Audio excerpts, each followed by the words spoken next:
ആരോഗ്യമന്ത്രി വീണ ജോർജ് ദില്ലിയിൽ കേന്ദ്ര ആരോഗ്യമന്ത്രി ജെ.പി. നദ്ദയുമായി കൂടിക്കാഴ്ച നടത്തും. ഉച്ചയ്ക്ക് ശേഷം 3:10 കൂടിക്കാഴ്ച. ആശാവർക്കർമാരുടെ സമരമടക്കം സംസ്ഥാനത്തെ ആരോഗ്യ മേഖലയിലെ വിവിധ വിഷയങ്ങൾ ചർച്ച ചെയ്യും.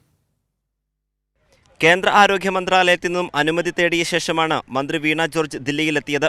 ഉച്ചയ്ക്ക് ശേഷം 3:10 കേന്ദ്ര ആരോഗ്യമന്ത്രി ജെ.പി. നദ്ദയുമായി കൂടിക്കാഴ്ച നടത്തും. ആശാവർക്കർമാരുടെ സമരമടക്കം വിവിധ വിഷയങ്ങൾ കൂടിക്കാഴ്ചയിൽ ചർച്ച ചെയ്യുമെന്ന് മന്ത്രി വ്യക്തമാക്കി. ആശമാരുടെ ഇൻസെൻറ്റീവ്സ് വർദ്ധിപ്പിക്കുന്ന കാര്യം, അതോടൊപ്പം തന്നെ തൊഴിൽ നിയമങ്ങളുടെ പരിധിയിൽ അവരെ കൊണ്ടുവരുന്ന കാര്യം, അതുൾപ്പെടെയുള്ള 3-4 വിഷയങ്ങളാണ്. ഓൾറെഡി കഴിഞ്ഞ തവണ ഞാൻ റെപ്രസെൻറ്റേഷൻ നൽകിയിരുന്നു. ഇന്ന് വീണ്ടും നൽകും. ആശാവർക്കർമാർക്ക് ഇൻസെന്റീവ് വർദ്ധിപ്പിക്കാൻ കേന്ദ്രമന്ത്രിയോട് ആവശ്യപ്പെടും. സംസ്ഥാനത്തെ എയിംസ് ആവശ്യത്തിലും ചർച്ച നടക്കും. വയനാട്, കാസർഗോഡ് ജില്ലകളിലെ മെഡിക്കൽ കോളേജുമായി ബന്ധപ്പെട്ട കേന്ദ്ര സഹായവും തേടും. കേന്ദ്രമന്ത്രിയുമായി കൂടിക്കാഴ്ച നടത്താനായി മുമ്പ് വീണ ജോർജ് ദില്ലിയിലെത്തിയിരുന്നുവെങ്കിലും അനുമതി നിഷേധിച്ചതോടെ മന്ത്രിക്കെതിരെ വിവിധ മാധ്യമങ്ങൾ ആരോപണങ്ങൾ ഉയർത്തിയിരുന്നു. ഇന്ന് പാർലമെന്റ് ഹൗസിൽ നടക്കുന്ന കൂടിക്കാഴ്ചയിൽ ആരോഗ്യമേഖലയിലെ വിവിധ വിഷയങ്ങൾ ഉന്നയിക്കാനാകുമെന്നാണ് കേരളം ഉറ്റുനോക്കുന്നത്.